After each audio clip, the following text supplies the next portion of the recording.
Ladies and gentlemen, welcome back to Wildfire Gaming. I'm Tree Trunk Sean. And this is Slow Burn. And we are playing Spyro Enter the Dragonfly.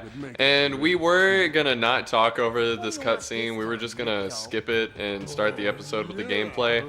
But then I was seeing all these animals and shit, and I thought to myself, and said out loud, I want to talk over this scene. Let's start the episode now. Right. And this is apparently a notorious... That guy just scratched his ass.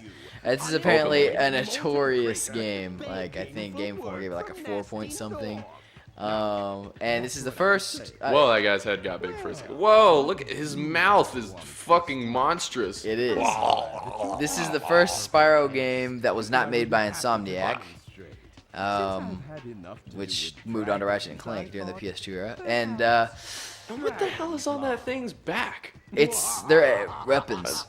Whoa. Yeah, that dude is pretty cool. Although He's I'm got a shocking almost lollipop positive there. that everybody here died in the second one, so I don't know how they're like alive right now. Oh, well, they're all dying now, all those dragonflies. Well, they're not supposed to die. I'm not sure what is what he just did to them. He's entering the Dragonfly. Yeah. I think you know, and there's always something you're collecting in the Spyro games, and I think in this game you're collecting dragonflies because I think he just did something with them. Huh. And I think this is like supposed to be like a big year for dragonflies or something. I don't really know. They already had Year of the Dragon, so why not Year of the Dragonfly? Right, it's a blatant ripoff. Year of the Dragon, for you, those of you who don't know, is my favorite game of all time. So it is a shame that Spyro fell from grace. I know for sure that he had some bad games. I just don't know. This one is still like the old ones though, where you go to worlds and stuff through portals. I'm sure this game isn't as good as the Insomniac games, but it's hard for me to fathom it being that bad. It's like they didn't really make the graphics better. Like they just like polished the characters, and when I say polish, I mean literally just kind of made them shine a little bit. Well, they definitely made everything around her. Yeah. Oh, you should totally be attracted to it then. Yeah. That chick's face is not really round though. It's like Fucking dog-like. yeah, I don't even So, freaking know. I did sort of have a crush on Bianca in the other one because she developed as a character whenever I was a kid, obviously. She developed as a character, and she was Hunter's love interest, so I was like, okay, that's cool. oh, that's nice. But the other one is such a good game. It's so good. That was my kind of what got me into the whole scene. I do remember him flying through these clouds. I definitely remember that. Ladies and gentlemen, that load screen was so long, I had time to casually get up, leave the room, switch some settings on the recording, and walk back in. Right. And whoa, she just came out of a badass portal. This game just got upgraded in my eyes a little bit, because that was the trippiest entry portal I've seen all day. Well, I was going to say that I've ever seen, but that is 100% not true. But I've seen a lot of trippy entrance portals in my day. So oh damn, I wasn't looking, but I saw her little exit portal out of the corner of my eye. this is a blatant ripoff. This Frozen Dragon is a blatant ripoff of the original. Oh, he's not even gonna crack open the spirit of the sacred rune. Was that?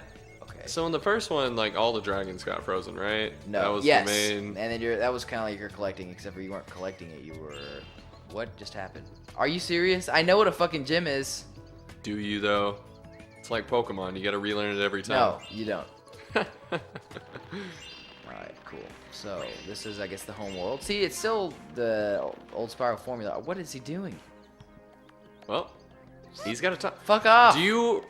How could you possibly know that baskets are there to be destroyed? That's never been done in gaming before. Holy crap. The PlayStation 1 one didn't hold your hand at all. It was just like, yeah, it's pretty self-evident what you do right here. So go fucking do it. And I appreciated that. Didn't it hold your hand a little bit? No, they did not. Really? Huh. Alright, catch Dragonfly. I could swear they always gave you like a little obstacle course at the beginning, and that was how you learned it. Okay, I got my first Dragonfly. Woo. No, they Boom. don't give you... No, they just drop you right into the levels. Oh, I guess They as a kid, for maybe sure. I was just better at learning games than I am now. I don't know. Well, they were simpler back then, and I'll tell you one thing, they for sure didn't explain what a gym was, or that you could break open boxes. Well, because that is just obvious. It is ridiculous that they explained What that. does this guy to say? Miyagi, wax on, buddy. Oh, well. I'm not sure what I'm doing here. This is interesting. Wow. Taking the Dragonfly from his hand. Oh, it didn't recognize your memory card. Great.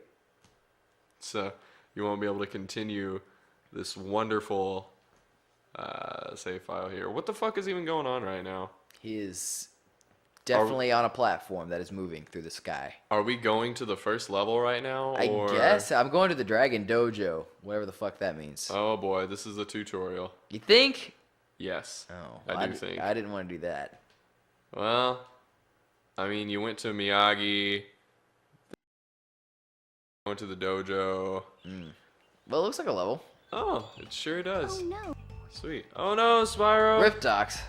It looks like they've frozen all the Dragon Masters. Wow.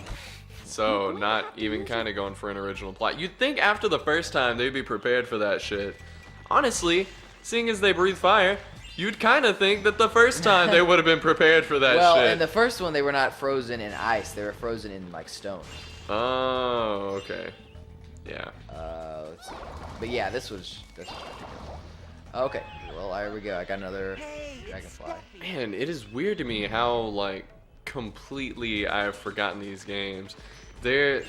Like, I have kind of an inkling of a memory of one level where it's nighttime, and a big part of it is you're going through, like, this hedge maze type thing. Yeah, I remember that. That's from the first one. Yeah, and I liked that level a lot, clearly by the fact that I remember it, like, 16, 17 years later. The first one was definitely not the first... Oh, I just fucked that guy up.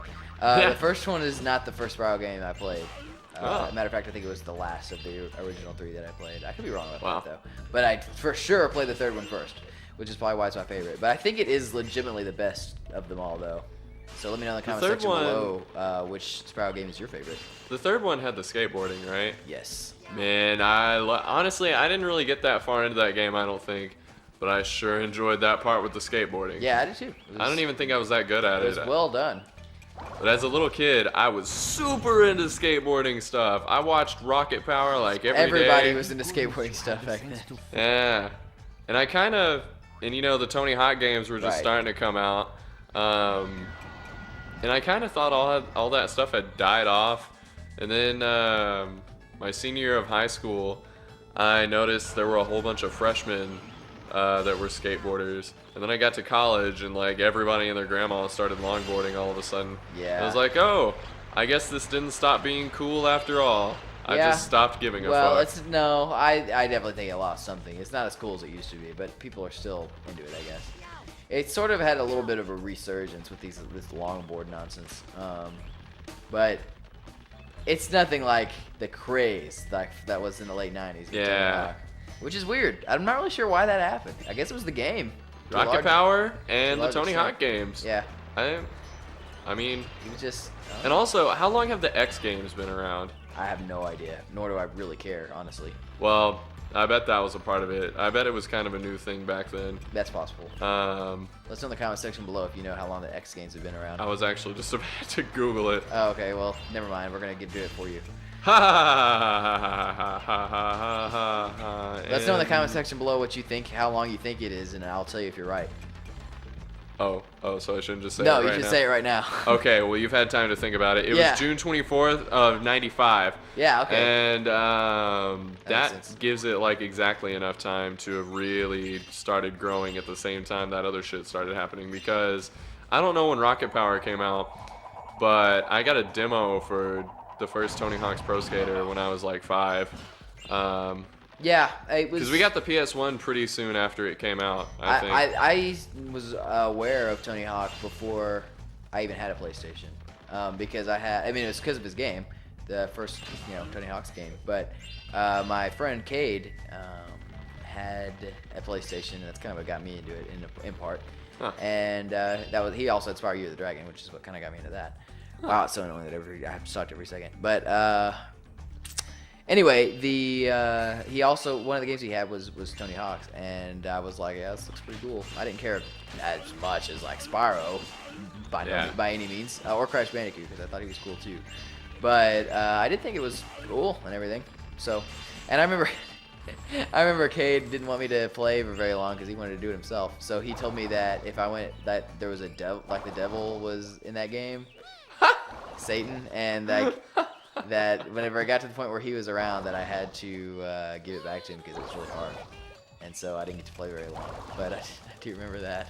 Wow, I can't even catch this motherfucker. Sneaky kids and their lies. Yeah, no, I was good at that too. One time during the original Spyro Year of the Dragon, well, yeah, it wasn't the original game, but during Spyro Year of the Dragon, Nice fucking green. yeah, no, I got my grandma to think that she was playing the game as Sparks, so that she would sit in there while I played it. And she was like, well, how do I know like if I'm doing the right thing? I was like, oh, well, this game's really easy. All you have to do is just press buttons and it does what you're supposed to do. And she fucking bought that shit. Nice. And so she thought that she was Sparks, and she was like, wow, I'm really great at this game. And then eventually she figured it out, like whenever it was like halfway through the game, because she was like, wow, even whenever I stop pressing buttons, I'm still keeping up. And I was like, yeah. Yeah, I did something very similar to that once. This thing is ridiculous. What the fuck? Yeah, are you positive you're supposed to catch that thing? Yeah, that's what like the point of the game is, to catch these things. It doesn't look like a firefly. Fuck it. Anyway, one quick story and then we'll wrap up this episode. Thank God. When I was, and maybe you'll catch that green thing at the time.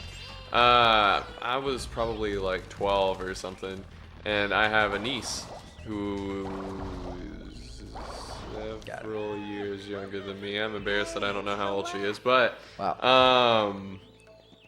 she was a very little kid at the time and could barely play video games.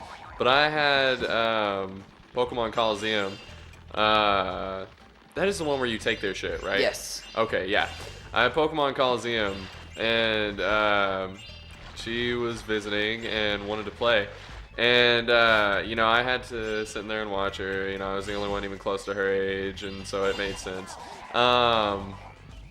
And I was, you know, down to watch until it was just painfully, she was just not getting it. Like, she kind of had the controls, but she was basically just running in circles. And so I was like, wait a minute, the batteries on this remote are dying. Let's switch to this one. Wow. And then I just played for a while. Right. And yeah, it took a minute. It took a good minute before she caught on, and so some progress was made. There you go. Well, I hope we haven't ruined your childhood with this story. So, from Wildfire Gaming, I'm Tree Trunk Sean. And this is Slow Burn. We hope you enjoyed, and we'll catch you in the next one. This game sucks. I've been through such a traumatic experience before. You haven't? I've never seen somebody that I was in love with shot in front of me, no.